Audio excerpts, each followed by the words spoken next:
अस्सलाम वालेकुम, मैं इमदाद सुमरो। कल इस्लामाबाद में एक बड़ी बैठक हुई है अपोजिशन की, और उस अपोजिशन की बैठक में इमरान खान साहब के MNAs, हुक्मरान जमात के MNAs भी जाकर शरीक हुए। इस बैठक में क्या हुआ, क्या होता रहा, क्यों बैठे थे, क्या मामलात हो रहे थे, और इमरान खान साहब जो वैसे भी बेबस नज़र आ रहे हैं, उनके बस में ना हालात हैं ना अपने अरकान। डॉक्टर आमिर लियाकत साहब को देख लीजिए, हर रोज़ किसी ना किसी बहाने से वज़ीर आज़म इमरान खान साहब पर तनकीद शुरू कर देते हैं। नाम लेते हैं कि जी मेरा लीडर है इमरान खान साहब, और उसके बाद जो जो इमरान खान साहब के साथ करते हैं वो हम उसको कहते हैं सिंधी में कि सुक्को मत हो करनी, यानी टिंड कर देनी, बगैर कोई कुछ लाए ना एवं उस तरह फेर देना। तो उस तरह फेर देते हैं इमरान खान साहब के सर पे, लेकिन तारीफ़ करते करते। तो डॉक्टर आमिर लियाकत साहब ये कर रहे हैं, और उधर इमरान खान साहब की बहुत बड़ी ख्वाहिश थी कि नवाज़ शरीफ साहब को किसी तरह पाकिस्तान वापस लाया जाए। नवाज़ शरीफ साहब की वापसी की इमरान खान साहब कोशिशें करते रहे, नहीं आए। फिर कोशिश की कि चलें उनके जो जामिन हैं शहबाज शरीफ साहब, उनको ही अंदर कर देते हैं। उसके लिए आप देख रहे हैं पिछले 1.5-2 महीने से हुकूमत के तमाम तरीन जो कानूनी वो हैं एक्सपर्ट्स हैं हुकूमत के, सियासी बयानबाजी अपनी अपनी जगह पर, लेकिन संजीदगी के साथ हुकूमत कानूनी तौर पर ये कोशिश करना शुरू हो गई कि नवाज़ शरीफ को वापस अगर नहीं लाया जा पा रहा तो फिर उनके जामिन शहबाज शरीफ साहब को अंदर कर दें। उस पर अटॉर्नी जनरल लाहौर से होके गए, शहजाद अकबर साहब ने सारा हर चीज़ खंगाल के मारी कि किसी ना किसी तरीके से कोई जुगाड़ लगाकर शहबाज शरीफ को कम से कम कोई और मुकदमा नहीं मिलता तो कम से कम इस चक्कर में अंदर करें कि जी वो जामिन थे अपने भाई के और वो मफरूर हैं, लिहाजा जो जामिन है उनको जेल भेज दें। अब वो जो बॉन्ड है, वो बॉन्ड में मेरा ख्याल है कोई ऐसी चीज़ है नहीं जो 50 रुपये वाला शहबाज शरीफ साहब ने एफिडेविट दिया था, बॉन्ड तो हुकूमत मांग रही थी, तो वो बॉन्ड में भी मेरा ख्याल है कोई ऐसी चीज़ है नहीं कि उनकी गिरफ़्तारी होगी। तो हुकूमत ने कोशिश की कि किसी ना किसी तरह नवाज़ शरीफ को, शहबाज शरीफ साहब को गिरफ़्तार किया जाए, क्योंकि ये सारी कोशिशें हुकूमत ने तब शुरू की थी जब नवाज़ शरीफ के मुतल्लिक संजीदा बातें शुरू हो गई थी कि वो पाकिस्तान वापस आ रहे हैं। उधर से मुस्लिम लीग नून वाले कहते हैं कि जी मियाँ नवाज़ शरीफ साहब पाकिस्तान वापस आ रहे हैं, और इधर से हुकूमती वज़ीर कहते हैं कि जी हम उनको लाएंगे। वो क्या आएंगे, हम उनको गिरफ़्तार करके ले आएंगे, वो ख़ुद नहीं आएंगे। फिर वो जैसे जैसे बात पता चली कि नहीं नवाज़ शरीफ साहब नहीं आ रहे, और ज़ाहिर हुकूमत ने कोशिश तो ये की थी कि ना आए। ये हुकूमत का होता है ना कि जी हम लेकर आएंगे, उसका मतलब ये नहीं है कि वो ला रहे हैं, वो बेसिकली डरा रहे हैं कि अगर आप आएंगे तो फिर आपको हम डायरेक्ट जेल भेज देंगे। हालांकि नवाज़ शरीफ साहब इतने बच्चे तो हैं नहीं कि वो जिस तरह यहाँ से गए थे, जिस तरह मामलात उनके तय हुए थे, जिस तरह वो जेल से निकले थे गए थे, तो उसके बाद वो इस तरह तो नहीं आएंगे कि वो आएँ और इनको जेल भेज दिया जाए। उसके लिए ज़ाहिर है वो पक्का बंदोबस्त करके आएंगे। इसहाक डार साहब के मुतालिक मैंने आपको बताया कि वो कह रहे थे कि जी मियाँ साहब को डॉक्टर इजाज़त देंगे, उसके बाद पार्टी फ़ैसला करेगी। उसके बाद वो जो आखिरी जो सबसे अहम है वो है कि अगर उनके मुकदमात ख़त्म नहीं हो जाते, उनकी सज़ाएँ कलअदम नहीं हो जाती, उनकी अहलियत वापस नहीं आती, तब तक मियाँ नवाज़ शरीफ साहब वापस नहीं आएंगे। ये तय किया हुआ है मुस्लिम लीग नून ने। तो लेकिन सियासी बयानबाजी अयाज सादिक साहब और वो दूसरे क्या नाम है उनका जावेद लतीफ़ साहब, वो मुसलसल कहते रहे जी मियाँ साहब आ रहे हैं, मियाँ साहब आ रहे हैं। और उसके बाद मरीम नवाज़ साहबा ने भी कई बार कहा कि जी नहीं अभी कोई फ़ैसला नहीं हुआ। शायद खाका नबासी साहब ने कहा अभी कोई फ़ैसला नहीं हुआ। लेकिन क्योंकि हुकूमत डरी हुई हुकूमत है, हम कहते हैं उसको ठिकरी ते पहाड़, यानी बिल्कुल अहम ही ना, जिसकी जड़ नहीं होती ज़मीन में, उस तरह की हुकूमत है। ज़मीन में जड़ें हैं नहीं, थोड़ा सा कुछ होता है तो हुकूमत दहल के रह जाती है। फिर इमरान खान साहब बैठते हैं, अपने लोगों को बिठाते हैं, फिर उनको ज़रा दिलासा देते हैं, फिर एक नई प्रोपेगेंडा लाइन देते हैं कि ये लाइन लेकर चलनी है। तो वो अपना नवाज़ शरीफ साहब की वापसी के ऐलान के साथ ये लाइन बनी कि जी नवाज़ शरीफ को हमने वापस लाना है और शहबाज शरीफ साहब को हमने अंदर भेजना है। नवाज़ शरीफ की वापसी के लिए हुकूमत ने, इमरान खान साहब ने, शहजाद अकबर साहब ने बरतानवी हुकाम के साथ कई बार, उनका दावा था, हमने उनके साथ रब्ता किया है और उनको लिखा है, बल्कि पिछले दिनों फवाद चौधरी साहब ने कहा था कि जी मामला तकरीबन तय हो चुके हैं नवाज़ शरीफ साहब को लाने के लिए। बल्कि शेख रशीद साहब ने तो बरतानवी हाई कमिश्नर से मुलाकात भी कर ली थी। इमरान खान साहब ने कह दिया था कि जी मैं जाऊँगा और जाकर नवाज़ शरीफ को, बरतानवी वज़ीर आज़म से बात करके नवाज़ शरीफ को वापस ले आऊँगा। तो नवाज़ शरीफ की वापसी में तो हुकूमत बेबस थी ही, अब शहबाज शरीफ की गिरफ़्तारी में भी हुकूमत बेबस है। शहबाज शरीफ के ख़िलाफ़ FIA में मुकदमात चल रहे हैं, नैब में मुकदमात चल रहे हैं। अब मसला ये है कि वो अदालतें कह चुकी हुई हैं कि भाई अगर गिरफ़्तारी तहकीकात चल रही है तो गिरफ़्तार नहीं होना, और ज़मानतें भी हो रही हैं। FIA के मुकदमात में ख़ास तौर पर, और ज़ाहिर है नैब से भी शहबाज शरीफ साहब 2 बार नैब की कैद काट के और बतौर मुजरिम नहीं, बतौर मुलजिम वो बाहर आए। तो अब उनको गिरफ़्तार करना इतना आसान तो नहीं है। अदालतें भी कहेंगी ये क्या मजाक लगाया हुआ, रोज़ाना की बुनियाद पर आकर गिरफ़्तार कर लेते हो। तो कुछ साबित नहीं हो रहा। कल परसों लाहौर में यहाँ पर शहजाद अकबर साहब और फवाद चौधरी साहब भी आए हुए थे, इसी सब सिलसिले में आए हुए थे। उन्होंने सारी चीज़ें जो उनके मुकदमात थे वो खंगाले और पता चला कि जी जो मुकदमात और जितनी गवाहियाँ हैं वो अगर हम शुरू भी कर दें तो हुकूमत ख़त्म हो जाएगी, दूसरी हुकूमत भी ख़त्म हो जाएगी PTI की अगर बनती है। वो जो कल फवाद चौधरी साहब कह रहे थे ना कौमी असम्बली में खड़े होके कि जी हमने अगले 7 साल, यानी इमरान खान की हुकूमत अगले 5 साल भी इक़्तिदार में इमरान खान साहब आएंगे तो 7 साल तक आपकी बारी नहीं आनी और आपने इसी तरह आप बोने हैं और आप इसी तरह सियासत करते रहेंगे बोनों वाली। तो वो कह रहे थे कि जी अगली हुकूमत भी अगर हमारी आती है तो भी इतने गवाह हैं कि गवाहियाँ होते अगले 7 साल भी निकल जाएंगे। लिहाजा शहबाज शरीफ साहब पे हाथ हमारा नहीं पड़ता। जितने बड़े मुकदमात बनाते हैं, जिस तरह मुकदमात फैला देते हैं ना, बेसिकली शहबाज शरीफ साहब ने कसूर किया है नहीं किया है एक अलग मामला है, लेकिन जिस तरह के मुकदमात बनते हैं तो वहाँ पर आकर जो जितनी गवाहियाँ चाहिए होती हैं, जो सबूत चाहिए होते हैं वो पेश नहीं कर सकते अदालतों में। लिहाजा फिर लोग अदालतों से बरी हो जाते हैं। नैब भी यही करता रहा है और ये हुकूमत भी अब FIA में भी इसी तरह ही मामला चल रहे हैं। तो वो जो शहजाद अकबर साहब थे उन्होंने जो ब्रीफिंग दी, एक तो ये थी कि जी वो नवाज़ शरीफ साहब की ज़मानत वाले मामले में हम इनको गिरफ़्तार नहीं कर सकते, सज़ा हम इनको दिलवा नहीं सकते, इतनी गवाहियाँ पूरी करते करते हमें वक्त लग जाएगा। तो बेबसी इमरान खान साहब की, इमरान खान साहब चाहते हैं कि हर सूरत, आपने देखा ना कि नैब, इमरान खान साहब को लगा कि अब नैब के जितना भी ज़ोर था वो लग चुका।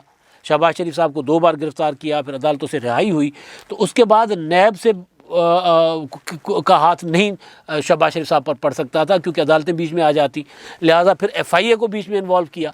अब FIA भी बुला रहा है, FIA में शहबाज शरीफ साहब जा रहे हैं, पेशियाँ भुगत रहे हैं, तहकीकात कर रहे हैं, अदालतों में जा रहे हैं, तो वहाँ पर भी गिरफ़्तारी की कोई शक्ल नहीं बन रही। तो फिर उन्होंने सोचा था कि चले गिरफ़्तारी करते हैं नवाज़ शरीफ साहब वाले मामले में, तो वहाँ पर भी बेबसी हो गई। बिल्कुल इसी तरह जिस तरह बरतानिया ने इमरान खान साहब की हुकूमत को कह दिया था कि इस तरह नहीं होगा, थ्रू प्रॉपर चैनल आएँ, नवाज़ शरीफ साहब को गिरफ़्तार करना है तो किसी तरीके से आएँ।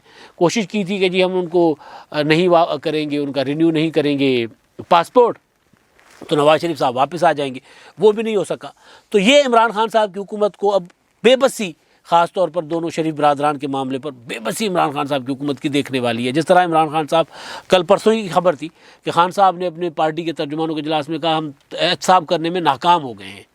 यही इमरान खान साहब कुछ अर्सा पहले, आपको याद होगा, क्या कहते थे कि जी कुछ महीने पहले, अर्सा भी क्या कुछ महीने पहले कहते थे कि हमारी हुकूमत ने, नैब ने इतने 100 अरब रुपए रिकवरीज़ की हैं और वो रिकवरी पहले पूरी जितनी नैब की तारीख है उतनी रिकवरी नहीं हुई क्योंकि हमने नैब को पर कोई दबाव नहीं डाल रहे, हम उनको सपोर्ट कर रहे हैं और एहतसाब को, इस तरह की चीज़ें इमरान खान साहब मुसलसल बताते रहे।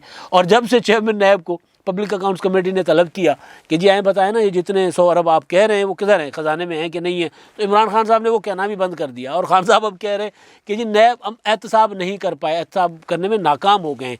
वही मामला, वही बेबसी जो शहबाज शरीफ साहब की गिरफ़्तारी के मामले में और उनके मुकदमात के मामले में सामने आ गई, क्योंकि मुकदमात पॉलिटिकल होते हैं ना, और पॉलिटिकल मुकदमात कितना लंबा घसीटोगे, किसी को कितनी देर तक जेल में रखोगे। तो एक तो चीज़ ये है। और दूसरे हैं आमिर लियाकत साहब। आमिर लियाकत साहब ने ट्वीट दागे हैं, वो ट्वीट दागते हैं, ट्वीट करते नहीं होते, वो ट्वीट दागते हैं और ऐसे ट्वीट दागते हैं कि फिर लोग हैरान हो जाते हैं और यूँ लग रहा होता है कि अभी के अभी ये PTI छोड़कर चले जाएंगे। इन्होंने इस्तीफ़ा भी दिया था, आपको याद होगा, इस्तीफ़े का ऐलान कर दिया था, फिर बजट में सपोर्ट ना करने, और उसमें हाँ बजट में मेरा ख्याल है सपोर्ट ना करने का ऐलान किया था, नहीं बजट में नहीं, वो 17 नवंबर को वो जो था क्या कानून साजी थी, इलेक्शन इस्लाहात और दूसरी, जिसमें उन्होंने आकर कहा था कि हम लाए नहीं, हमें लाया गया है बहुत एहतमाम के साथ, जिसकी वजह से तासुर गया था कि वो जो फ़ोन कर रहे थे हुक्मरान अरकान को, हुक्मरान जमात के अरकान को और फिर इत्तेहादियों को, मुस्लिम लीग कायदे आज़म और अपना मुत्तहिदा कौमी मूवमेंट और BAP वालों को कि आपने वोट करना है इस कानून साजी को और आखिरी बार हमारे कहने पर कर दें, तो वो तासुर गया था कि वो वाले फ़ोन जो है वो इनको सजा धजा कर, कहते थे ना कि अपना आमिर लियाकत साहब ने यही कहा था ना कि हमें एहतमाम के साथ लाया गया है, तो सजा धजा कर जैसे उनको लाया गया हो। तो वो आमिर लियाकत साहब का ट्वीट है कि साने मरी पर वो कहते हैं कि वीडियो मेकिंग एक्सपर्ट वज़ीर आला जनाब उस्मान बुज़दार मरी को ज़िला बनाने के बजाय उसका नाम ही अगर बदल देते तो आने वाले दिनों में मरने वालों के लिए ये ना कहा जाता कि मरी में मरे। अच्छा, उन्होंने कहा कि जब अपने एक साथी रुकन की जो है वो तकरीर सुनकर बहुत दुखी हुआ, इजलास में बैठने को दिल नहीं चाह रहा, ना जाने अपनी गलतियां मान लेने में क्या हर्ज है। वो जो वहाँ पर असेंबली में तकरीरें चल रही थी कल, सिर्फ अफवाज पाकिस्तान ने रेस्क्यू ऑपरेशन में अपना अजीम रिवायती किरदार अदा किया, बाकी सब शहबाज बुज़दार अपना शहबाज शरीफ बोले मगर मॉडल टाउन ना भूलें। तो बहरहाल वो ये हुकूमत पर मुकम्मल तनकीद कि जी इमरान खान साहब बुज़दार, इमरान खान साहब कहते हैं बुज़दार से बेहतर कारकर्दगी किसी की है नहीं, दुनिया के पहले वज़ीर आला हैं जो काम करना जानते हैं, उससे पहले कोई वज़ीर आला काम नहीं करना जानता था। तो उन पर आमिर लियाकत साहब जो एक बार फिर तनकीद करके सामने आ गए। अब ये तो हैं आमिर लियाकत जो मुख्तलिफ़ औकात में इमरान खान साहब को बताते रहते हैं, कभी ज़्यादा सख्त लबो लहजे में, कभी मेरे भाई इमरान खान, बुशरा भाभी, मैं आपको कभी नहीं छोड़ूंगा, लेकिन ये चीज़, लेकिन वो चीज़, इस तरह करके वो करते रहते हैं। लेकिन पीटीआई के अंदर जो लावा पक रहा है वो मैंने कल भी गुजारिश की थी ना, रात को आखिरी जो व्लॉग था कल वाला, उसमें मैंने गुजारिश की थी कि इमरान खान साहब को अब अपनी पार्टी के इजलासों में वजाहतें देनी पड़ रही हैं कि फ़ॉरेन फंडिंग केस में है क्या, हमारे पास क्या था, हमने क्या सबूत दिए हैं और आगे क्या होगा, वो बैठ कर ना वहाँ वजाहतें कर रहे हैं। लेकिन उसके अलावा पीटीआई के अंदर वो जो अरकान जो इमरान खान साहब की कारकर्दगी के से राज़ी नहीं हैं, वो मुख्तलिफ़ तरीक़ों से, हीले बहानों से वो दूसरी तरफ पाँव पसार रहे हैं, दूसरी तरफ इधर उधर पाँव फैला रहे हैं। ऐसा ही कल ऐसा हुआ कि कल पार्लियामेंट का इजलास था, कौमी असम्बली का, उसके इजलास के बाद बल्कि वो बिलावल भुट्टो जरदारी ने भी वो जो नैब वाला मामला था, चेयरमैन नैब वाला, जिसको मैंने बताया ना पब्लिक अकाउंट्स कमेटी ने तलब किया था, तो वो गए नहीं थे, तो उस पर भी उन्होंने अच्छी खासी बात की है। लेकिन असल चीज़ थी अपोजिशन की कि बिलावल भुट्टो अपोजिशन की जो तहरीक आगे बढ़ रही है, जो फरवरी में और मार्च में लॉन्ग मार्चेज़ हैं, उस हवाले से तो कल बिलावल भुट्टो जरदारी साहब को डिनर पर मदऊ किया शेख रोहेल असगर मुस्लिम लीग नून के। हर सोमवार को उनका डिनर होता है लॉजेज़ में, पार्लियामेंट लॉजेज़ में, और वो वहाँ पर बिलावल भुट्टो को मदऊ किया उन्होंने। तो वहाँ पर पीटीआई के नूर आलम खान साहब भी थे, अमजद न्याजी साहब भी थे और दूसरे लोग भी थे। मुस्लिम लीग नून क्योंकि होस्ट थी तो वहाँ पर राना सनाउल्लाह साहब भी थे और दीगर मुस्लिम लीग नून के जो अरकान हैं वो भी थे। पीपल्स पार्टी के राजा परवेज़ अशरफ साहब थे, फैसल करीम कुंडी थे, सहाफ़ी हामिद मीर और दीगर साहब भी लोग थे। तो ये जो डिनर था उस पर मैंने खुर्शीद शाह साहब थे, खुर्शीद शाह साहब से इस डिनर पर मेरी तफसीली बातचीत हुई। तो वो डिनर था एक समाजी राब्तों के हवाले से। शेख रोहेल असगर मैंने जैसे पहले गुजारिश की कि वो हर सोमवार को पार्लियामेंट जब सेशन होती है तो वहाँ पर वो, बल्कि सेशन में ना भी हो पार्लियामेंट तब भी वो करते होते हैं डिनर वहाँ पे, हर सोमवार को अपने यारों दोस्तों को इकट्ठा करते हैं। तो वो उस सिलसिले की एक कड़ी था। लेकिन क्योंकि हालात जो हैं वो ज़रा कुछ आगे जा रहे हैं, मामलात कुछ आगे बढ़ रहे हैं, नई सफबंदियाँ हो रही हैं, पीपल्स पार्टी, मुस्लिम लीग नून, पीटीआई, इनके अंदर भी बहुत कुछ चल रहा है। यानी पीपल्स पार्टी और मुस्लिम लीग नून एक दूसरे से दूर भी हैं, एक दूसरे के साथ भी हैं, पार्लियामेंट के अंदर एक दूसरे से साथ हैं, पार्लियामेंट के बाहर एक दूसरे से दूर हैं। उधर वो पीडीएम में बैठे हुए, पीपल्स पार्टी अपनी तहरीक चला रही है, अपना लॉन्ग मार्च 27 मार्च को पीपल्स पार्टी ने ऐलान किया है। उसके लिए उन्होंने जिन जमातों को दावतें देने का फ़ैसला किया है उनमें पीटीएम है, उनमें अवामी तहरीक है, MWM है और एक और अवामी नेशनल पार्टी, सबसे अहम अवामी नेशनल पार्टी। ये 4 जमातों को उन्होंने फौरी फ़ैसला किया है कि उनके साथ रब्ता करके उनको दावतें देंगे। लेकिन मुस्लिम लीग नून को दावत देनी है नहीं देनी, उस पर पीपल्स पार्टी के अंदर भी थोड़े से मामला चल रहे हैं कि जी दावत दें या ना दें। और अगर बिलावल भुट्टो शेख रोहेल असगर साहब के डिनर पर चल कर जाते हैं, शेख साहब किसी ज़माने में पीपल्स पार्टी में भी रहे होंगे, तो इसका मतलब ये है कि इनके दरमियान दूरी इतनी नहीं है, करीब हो भी सकते हैं ये। लेकिन अगर किसी पॉइंट पर एक साथ हो, जिस पर बिलावल भुट्टो जरदारी ने कल ही पार्लियामेंट लॉजेज़ में कहा, अपना पार्लियामेंट हाउस में जो मीडिया से टॉक की थी उसमें उन्होंने कहा था कि जी हमारे पास ऑप्शन सारे खुले हैं, तहरीक अदम एतमाद इन हाउस वाला ऑप्शन तो हर वक्त खुला है। अब मुस्लिम लीग नून भी उस पर बात कर रही है। एहसन इकबाल साहब ने कहा है कि जी वो अगर हमें ये IMF की डील रोकनी है या कम से कम इसको रिवर्स करना है जो मिनी बजट की सूरत में आ रही है, तो उसको रिवर्स करना है तो फिर हमें इन हाउस तब्दीली की तरफ जाना होगा। तो ये मामला चल रहे हैं। लेकिन असल चीज़ ये है कि अपोजिशन की बैठकों में इमरान खान साहब के दोस्तों का, इमरान खान साहब के MNAs का अब खुल डुल कर आना, ये पहले, क्योंकि इमरान खान साहब के मिजाज को सब जानते हैं।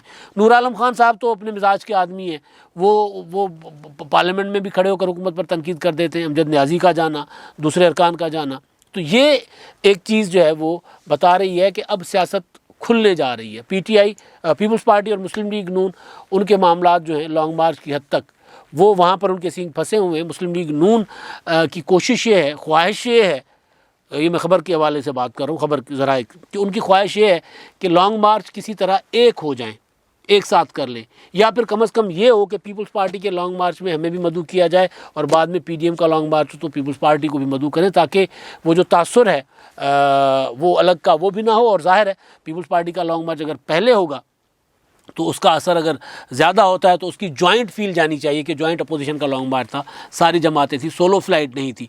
तो पीपल्स पार्टी के अंदर ज़्यादा लोग जो है वो मुस्लिम लीग नून से दूर रहना चाहते हैं। वो चाहते हैं मुस्लिम लीग नून को अब हम अवामी पार्लियामेंट के अंदर तो साथ हों, लेकिन अवामी सतह पर हम उनको इन्वॉल्व ना करें। और उधर इमरान खान साहब के जो MNAs हैं पीटीआई के, वो ये कोशिश कर रहे हैं कि हम किसी तरह अपोजिशन के साथ जुड़े रहें। और वो कल जो डिनर था, कल जो बड़ी बैठक थी, उसमें आपको नज़र आया कि इमरान खान साहब के MNAs अपोजिशन के साथ जुड़कर बैठ गए। अब तक के लिए इतना ही। अल्लाह हाफ़िज़।